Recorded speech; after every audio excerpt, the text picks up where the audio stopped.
You've probably had that feeling when you're tired but you've gotta stay awake, so you pop open an energy drink and boom, you're hit by that familiar rush of energy. It's this feeling that has given rise to an industry worth approximately $64.7 billion as of 2015, and so this week's Behind the Business video is dedicated to the beverage that made all of that possible, Red Bull. Surprisingly, Red Bull actually comes from Thailand. Now, Thailand is a country that's not particularly known for its political stability. In fact, since 1912, Thailand has experienced a total of 21 coup attempts, about half of which ended up being successful, for an average of one coup every 5 years. The latest edition, by the way, was in 2014, but since their king died less than a month ago, we'll probably be seeing another coup attempt pretty soon. Although today Thailand is a medium-income country with the 20th largest economy in the world, for most of the 20th century it was extremely destitute. Over 70% of the population lived in rural areas, and the average person got by on $2 a day. The region of Thailand that interests us is the Fiji province, located in the center of the country. It's there that in 1923 a man named Chaleo Yoovidhya was born to a family of duck herders. As you can imagine, herding ducks isn't a very profitable business, and Chaleo grew up in poverty with minimal education. He was the third of 5 children, and as soon as he was old enough, his parents sent him 330 kilometers south to work in his older brother's chemistry shop in Bangkok. Chaleo worked there as an antibiotic salesman, and over the years he learned a lot about chemistry and marketing. In 1962, he had saved enough money to start his own company, TC Pharmaceuticals. Chaleo ran his business well, but in the early 1970s he made a very curious observation. He noticed that the majority of energy drinks in Thailand at the time were foreign imports. In fact, the most popular one, called Lipovitan D, came from Japan. These drinks were marketed mainly to the wealthier residents of Bangkok, which at the time was Thailand's largest international port, and so most foreign imports went through it. Chaleo realized, however, that the wealthy people of Bangkok weren't the ones who would need energy drinks the most.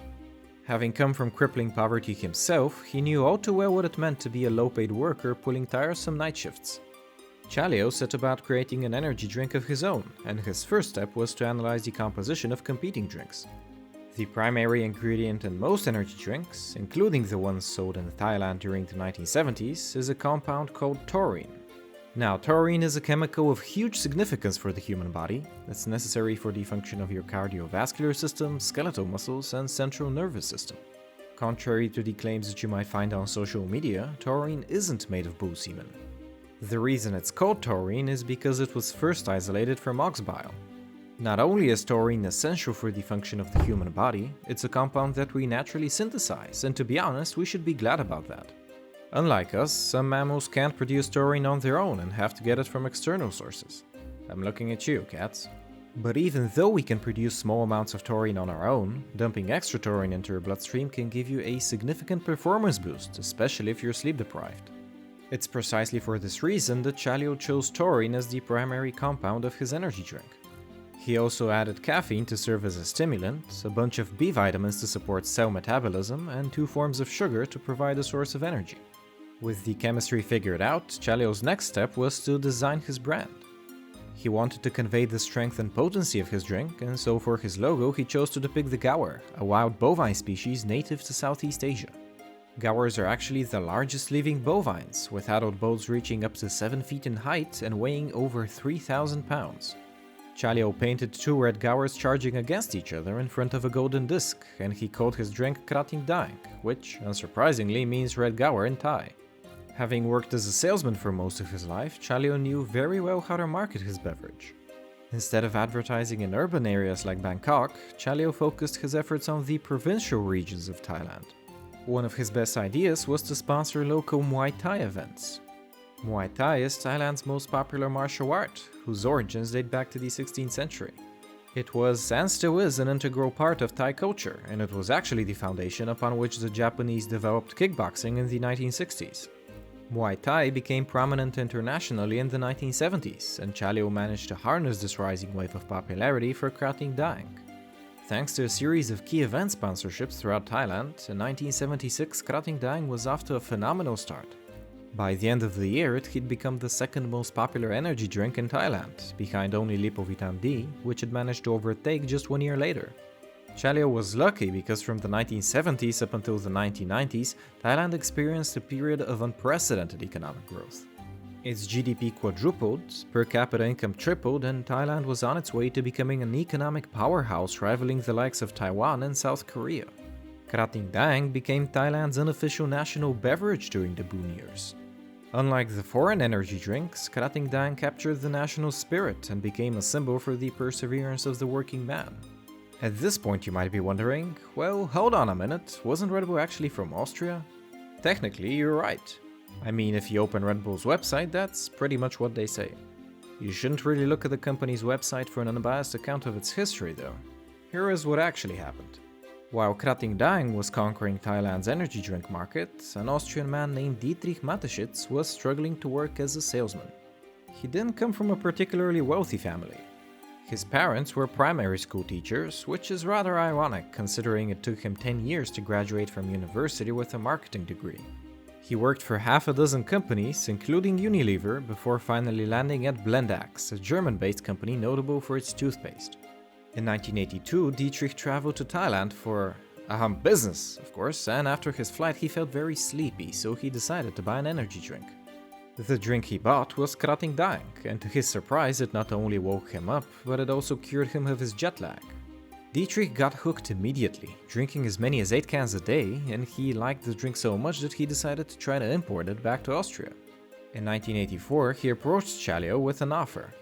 Both of them would invest $500,000 each into the establishment of an Austrian company that would distribute Krating Daeng internationally. Dietrich would be in charge of the new company's operations, while Chaleo would continue to run TC Pharmaceuticals and Krating Daeng back in Thailand. Dietrich's first task was to westernize Krating Daeng and to make it appealing to its European clientele. He left the basic formula pretty much the same, and the only big change he made was carbonating it. Dietrich liked the brand's overall design, but instead of going for its name's literal translation, he went for the more generic Red Bull. In many ways, Dietrich was faced with the same marketing challenge that Chaleo had overcome a decade earlier. Krating Daeng was successful because it represented the spirit of its buyers, the working class of Thailand.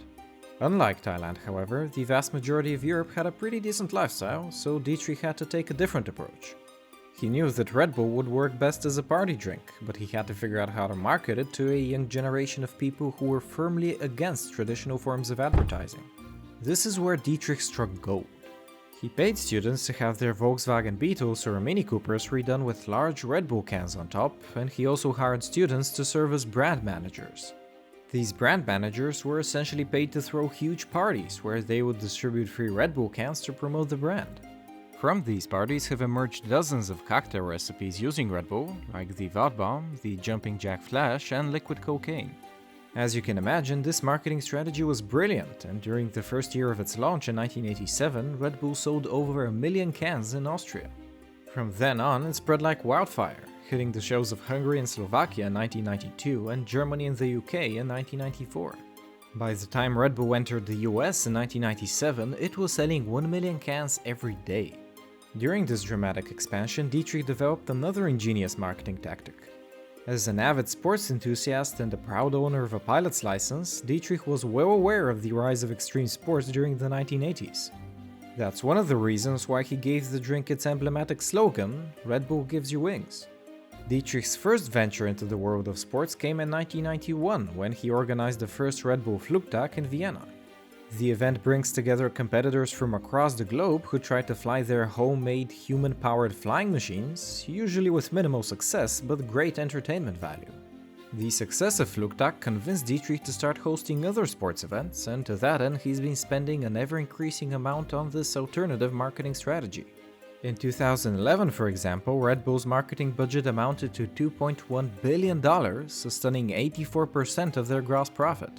The list of events organized by Red Bull is truly impressive, and it features sports ranging from freestyle motocross to downhill ice skating. Red Bull has also acquired 5 soccer teams, including the New York Red Bulls, and 3 stadiums to go along with them. Over the years, Red Bull has bought or sponsored teams across many different sports, but their most notable acquisitions by far are their 2 Formula One teams. That's right, they're bankrolling not one but two teams participating in one of the most expensive sports in history.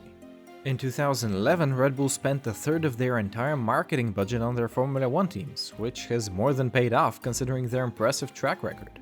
Scuderia Toro Rosso is the junior Red Bull team, which they bought from Minardi in 2005. The best drivers from Toro Rosso usually advance to the senior team, Red Bull Racing, which Dietrich acquired in 2004 from the Ford Motor Company. Red Bull Racing has won a total of 8 titles thanks to their star driver Sebastian Vettel. Today, Red Bull is bigger than ever, with a 43% global market share despite the rise of copycat brands like Monster and Rockstar. Interestingly enough, in 2013 they got hit by a class action lawsuit that claimed their Red Bull gives you wings slogan was tantamount to false advertising.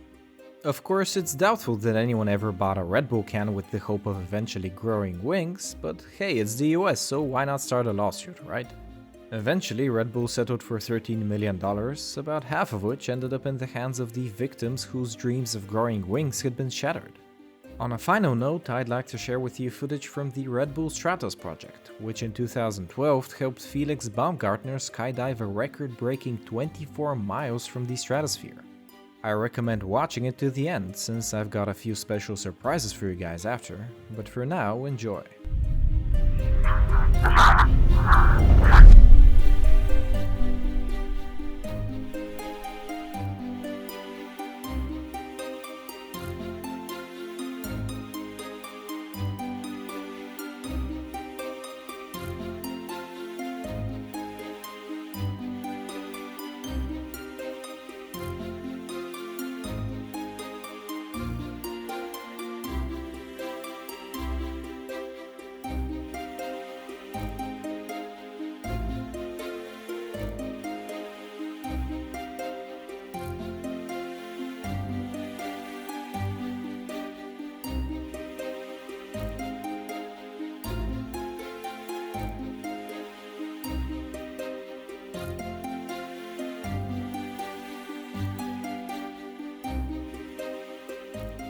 Hey everyone, thanks for watching. We hit 10,000 subscribers a few days ago, and we've got a huge update for you guys in our latest update video, which you can watch by clicking here. Basically, the channel is getting its own subreddit, a new editor, and a Patreon page. In the update video, I spend a lot of time explaining how all the different reward tiers on Patreon work, sort of like a tutorial for those of you not familiar with the platform. If tutorials aren't really your thing though, you can also visit our Patreon page directly and support us by clicking here in the middle. In case you missed it, you can watch our previous video by clicking over here. It's about the history of Ferrari, from their earliest racing endeavors in the 1920s to the latest special edition cars they've announced for their 70th anniversary. You can also visit our subreddit and follow us on social media by clicking down here. And as always, stay smart.